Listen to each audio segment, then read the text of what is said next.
Baik Pak Gede, ini kalau untuk informasi ya terkait dengan tanggal 15 April upload e-faktur ini akan di-reject. Oke, sebelum kita ke informasi ini, Pak Gede boleh diinformasikan ya untuk masyarakat mungkin ada yang masih awam juga nih dengan e-faktur. Bisa dijelaskan apa sih e-faktur ini dan apa saja ketentuan dalam membuat e-faktur tersebut, Pak Gede? Silahkan. Oke, selamat pagi sebelumnya ke pendengar setia Satu RRIND.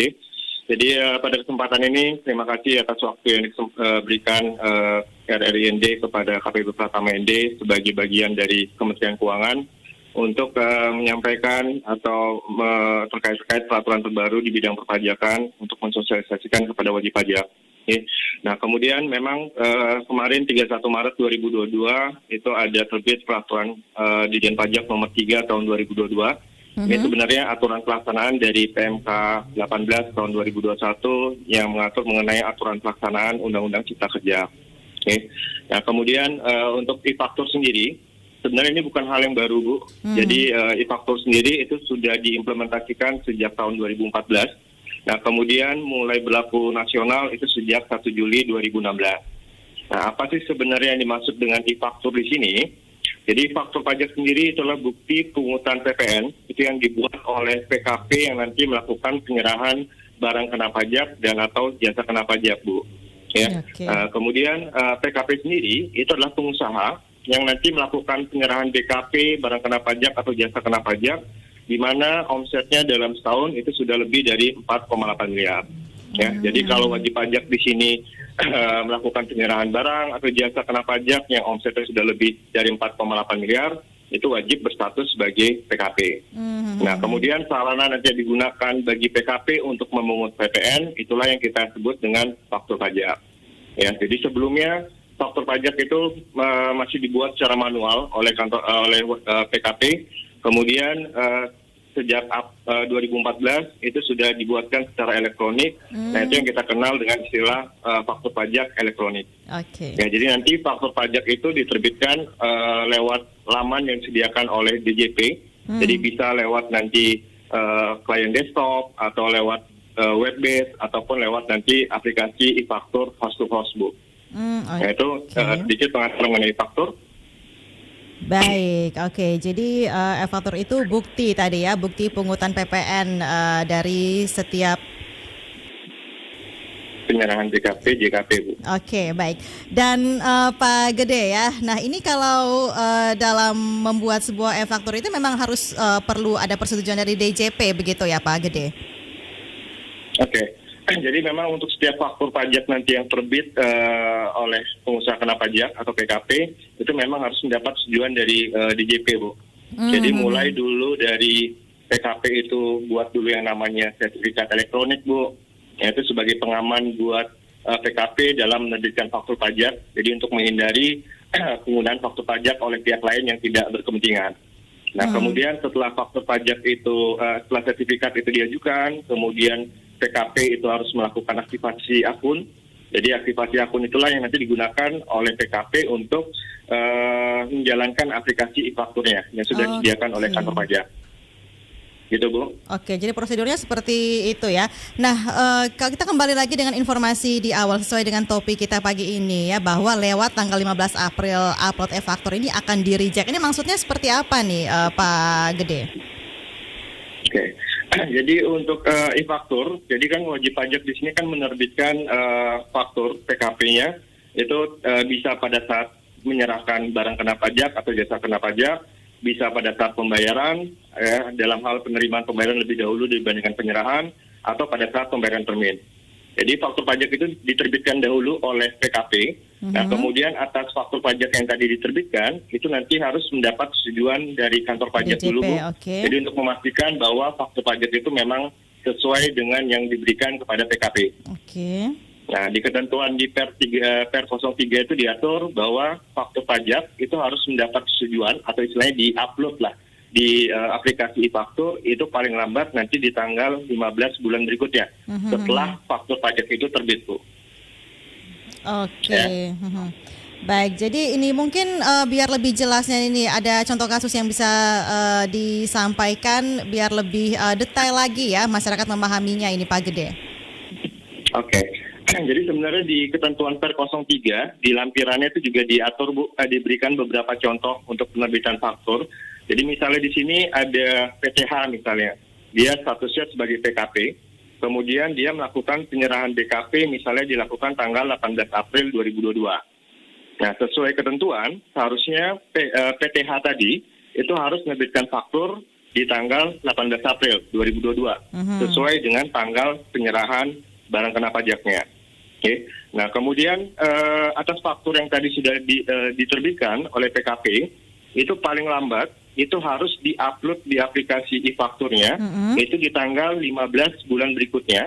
Berarti kalau 18 April terbit faktur, itu berarti paling lambat pun diupload itu di tanggal 15 Mei 2022. Ya, jadi 15 hari setelah berakhirnya masa pajaknya. Ya, jadi nanti kalau misalnya faktur itu baru diupload misalnya di tanggal 16 nih Bu, lebih dari 16 Mei, lebih sehari aja. Lebih sehari saja tidak bisa akan ya? di-reject oleh sistem. Ya, jadi di-reject nanti Bu oleh sistem ya. Kalau sudah di-reject sistem, apa yang harus dilakukan nanti selanjutnya? Harus diulang dari awal atau bagaimana nih tahapannya nih Pak Gede? Oke, jadi atas faktur yang tadi di-reject oleh DJP, itu nanti dianggap bahwa faktur tersebut bukan merupakan faktur pajak, Bu. Ya, konsekuensinya gimana? Ya berarti nanti wajib pajak atau PKP tadi harus menerbitkan faktur pajak ulang lagi. Nah, tentu faktur pajak yang terbit tadi kan otomatis karena dia sudah terlambat dari jangka waktu penerbitan fakturnya. Nah, di situ nanti dianggap faktur pajaknya terlambat, Bu. Ada konsekuensi sanksi yang dikenakan kepada PKP, itu berupa denda nanti di sana. Denda tetap harus dibayar, tapi untuk tahapan atau prosesnya ini harus diulang juga begitu ya? Iya, jadi harus mau nggak mau PKP harus menerbitkan ulang Bu faktur pajaknya atas tadi transaksi yang sudah dilakukan misalnya tanggal 18 April ini, itu harus diterbitkan faktur ulang lagi. Berarti ada dua konsekuensi di sini ya Pak Gede? Untuk konsekuensinya sendiri bagi PKP penjual Bu yang menjual itu nanti dianggap faktur pajaknya terlambat, nanti akan dikenakan sanksi denda 1% dari nilai DPP Bu, dasar pengenaan pajaknya. Jadi misalnya nih kalau barang yang dijual 100 juta, ya itu kan berarti DPP PPN-nya sebesar 100 juta, itu nanti akan dikenakan denda pasal 14 ayat 4-nya itu sebesar 1% dari nilai 100 jutanya. Ya berarti kurang lebih sekitar 1 juta lah. 1 juta ya. Nah, kemudian kalau dari sisi PKP pembeli Bu, nah itu konsekuensinya nanti atas tadi faktur pajak yang sudah dibayar, itu pajak masukannya itu nggak bisa dikreditkan. Jadi ada dua konsekuensi di sini bagi penjual maupun nanti bagi pembelinya. Oke, ini yang harus dipahami seperti itu ya. Nah, untuk pemahaman soal aturan ini, bagaimana nih sosialisasinya selama ini dari DJP sendiri, Pak Gede? Oke, jadi untuk sosialisasi yang sudah dilakukan selama oleh KPP Pratama ND, itu bisa banyak media Bu yang sudah kami sampaikan. Jadi mulai dari kami datangin masing-masing PKP ataupun mungkin masing-masing pemerintah daerah, dinas terkait yang berkewajiban nanti terkait penerbitan faktur pajaknya. Kemudian kita pun juga lewat laman media sosial, kita juga sudah menyampaikan kepada wajib pajak, ataupun lewat surat ataupun lewat SMS WA Blast juga Bu, kita juga sudah sampaikan ke wajib pajak.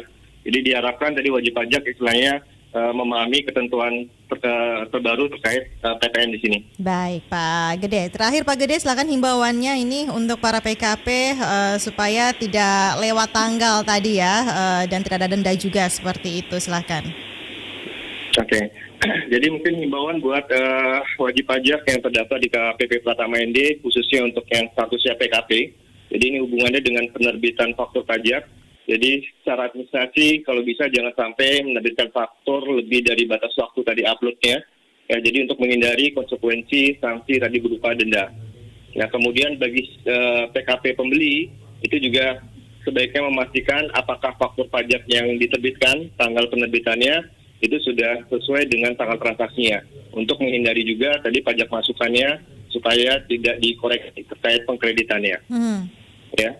Baik, itu saja dari Pak sisi Gede penjual ataupun- himbauannya. Iya. Oke. Yang terakhir Bu, boleh? Ya, silahkan. Jadi untuk wajib pajak khususnya untuk yang status badan, ya. Jadi mengingatkan kembali mengenai batas waktu penyampaian SPD tahunan. Ya. Jadi untuk SPD tahunan PPA Badan 2021 itu segera disampaikan sebelum batas waktu yaitu 30 April 2022.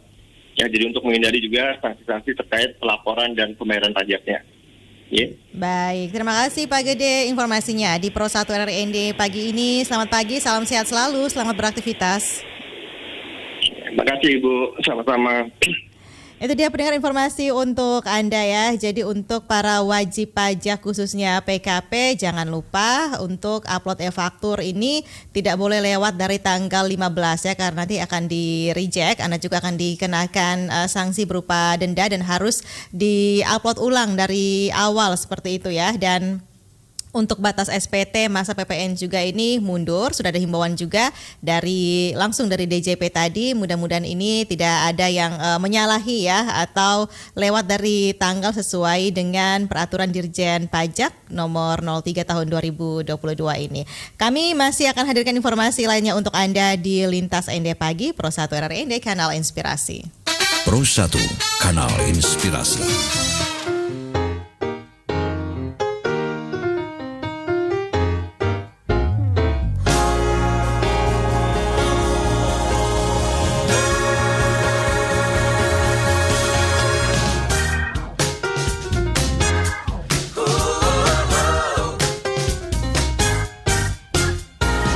Mungkin pernah ku menangis, mungkin diriku pernah tersakiti, namun kini ku kembali, coba nikmati indahnya dunia. Tiada lagi bayangan dirimu yang selalu mencoba menahanku. Bersama mentari ku bernyanyi, mewarnai hari-hari. Bersama pelangi ku menari, menyambut bebasnya hati ini. Tiada lagi yang mampu menghalangi, aku takkan berhenti melangkah, 'cause I'm moving on.